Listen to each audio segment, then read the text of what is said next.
জয় জগন্নাথ। জগন্নাথ হলেন হিন্দু ধর্মের বিষ্ণু এবং কৃষ্ণের এক বিশেষ রূপ। বলরাম আর সুভদ্রা ভাই বোন এবং জগন্নাথ একসঙ্গে পূজিত হয়। আজ রথযাত্রা উৎসব। তোমরা কি জানো যে জগন্নাথ এবং বলরাম সুভদ্রার রথের নাম? জগন্নাথের রথের নাম নন্দীঘোষ, বলরামের তাল ধ্বজ এবং সুভদ্রার দর্প দলন। জগন্নাথের 56টি ভোগের মধ্যে সবথেকে প্রিয় খাবার হচ্ছে কাঁঠাল আর হচ্ছে মিষ্টির মধ্যে মালপোয়া, খাজা এইগুলো। তাই বিশেষ দিনে আমি কিছু বানিয়েছিলাম।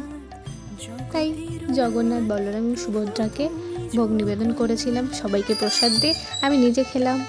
সবাই বলো জয় জগন্নাথ। আজকের দিনে সবাই আনন্দ করো, সাবধানে, আর বলো জয় জগন্নাথ।